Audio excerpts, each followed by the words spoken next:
So we are starting with the first chapter of macroeconomics, that is introduction. So first of all we have to know the meaning of macroeconomics. So macroeconomics is defined as that branch of economics which studies economic issues or economic problems at the level of an economy as a whole. यानी economics का वो part, वो branch जो कि पूरी economy की problems को study करेगा, पूरी इकॉनमी की इकॉनमिक एक्टिविटीज़ को स्टडी करेगा, तो वो पार्ट मैक्रो इकोनॉमिक्स कहलाता है। तो मैक्रो इकोनॉमिक्स में मेनली हम पूरी इकॉनमी के इश्यूज़ जैसे अनएम्प्लॉयमेंट है, रेट ऑफ इन्फ्लेशन है, national income of the country है, जीडीपी ऑफ द कंट्री है, पॉवर्टी है, बैंकिंग है, तो वो सारे इश्यूज़ जो कि मैक्रो लेवल के हैं, जो कि पूरी इकॉनमी को अफेक्ट करते हैं, तो वो सारे इश्यूज़ हम मैक्रो इकोनॉमिक्स में स्टडी करेंगे। The next topic is differences between microeconomics and macroeconomics। देखिए मैक्रोइकोनॉमिक्स और माइक्रोइकोनॉमिक्स में डिफरेंसेस से पहले हमें जानना होगा कि माइक्रोइकोनॉमिक्स क्या है। देखिए माइक्रोइकोनॉमिक्स आपने क्लास +1 में भी स्टडी किया है। माइक्रोइकोनॉमिक्स इकोनॉमिक्स का वो पार्ट है जो कि इकोनॉमिक प्रॉब्लम्स या इकोनॉमिक इश्यूज़ को इंडिविजुअल लेवल पे स्टडी करता है।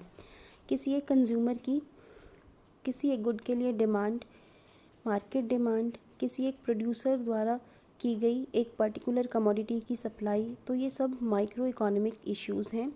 और दूसरी तरफ मैक्रो इकोनॉमिक्स क्या है? मैक्रो इकोनॉमिक्स यानी वो पार्ट इकोनॉमिक्स का जो कि पूरी इकॉनमी के प्रॉब्लम्स को स्टडी करेगा। तो यहाँ 1 बाय 1 हम डिफरेंट बेसिस के अकॉर्डिंगली इनको डिफ्रेंशिएट करेंगे।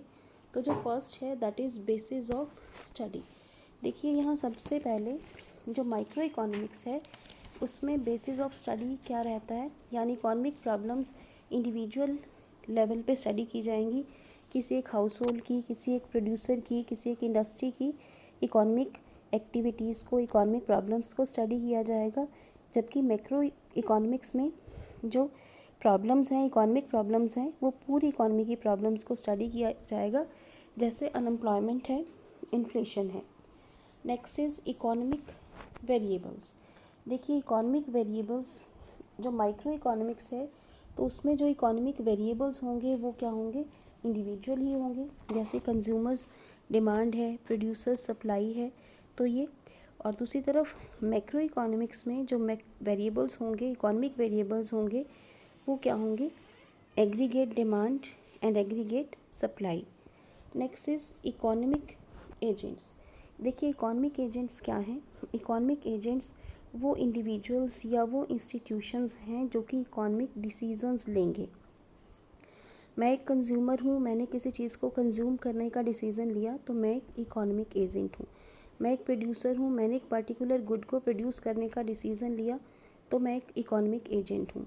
तो जो माइक्रो इकोनॉमिक्स है उसमें इकोनॉमिक एजेंट्स इंडिविजुअल्स होंगे, कोई एक कंज्यूमर, कोई एक प्रोड्यूसर।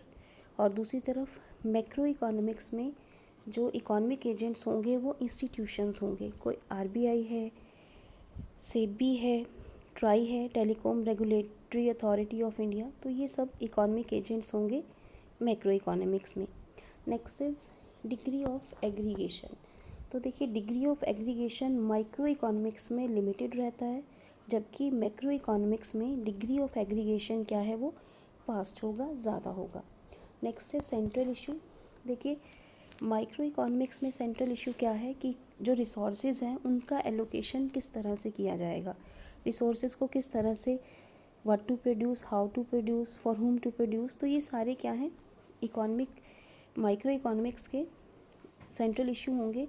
जबकि ओवरऑल लेवल ऑफ आउटपुट, पूरी इकोनॉमी में एम्प्लॉयमेंट क्या होगा, आउटपुट का लेवल क्या होगा, तो ये सब क्या हैं?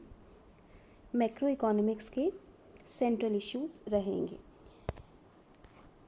Next topic is scope of macro economics.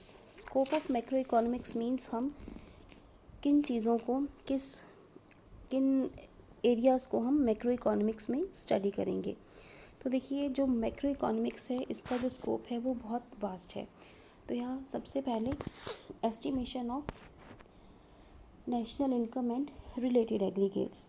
देखिए कंट्री की इनकम को एस्टिमेट करना और उसके रिलेटेड एग्रीगेट्स जो आप आने वाले चैप्टर में पढ़ेंगे, जैसे ग्रोस डोमेस्टिक प्रोडक्ट है, नेट डोमेस्टिक प्रोडक्ट है, तो इन रिलेटेड एग्रीगेट्स को स्टडी करना, ये है मैक्रो इकोनॉमिक्स का स्कोप।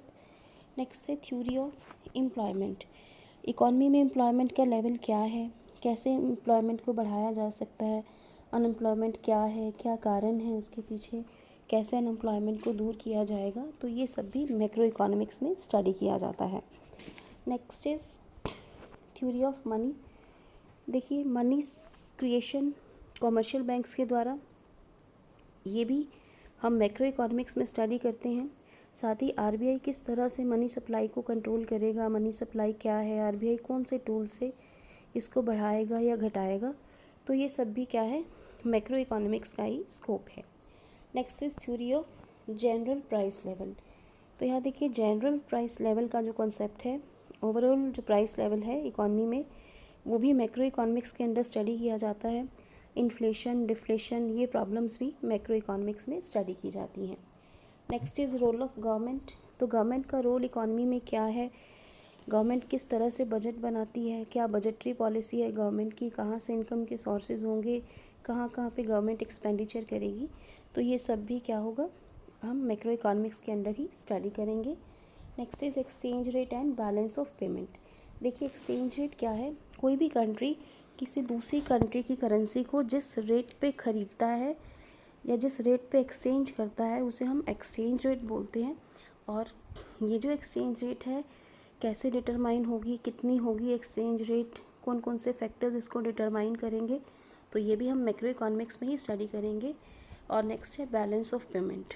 बैलेंस ऑफ पेमेंट क्या है कि किसी भी एक कंट्री का दूसरे कंट्रीज़ के साथ जो भी लेना देना हुआ है एक साल में, तो उनका एक जो रिकॉर्ड कंट्री अपने पास रखती है, जो अकाउंट कंट्री मेंटेन करके रखती है, उसे बैलेंस ऑफ पेमेंट कहते हैं। तो ये जो बैलेंस ऑफ पेमेंट है, ये भी हम मैक्रो इकोनॉमिक्स में स्टडी करते हैं।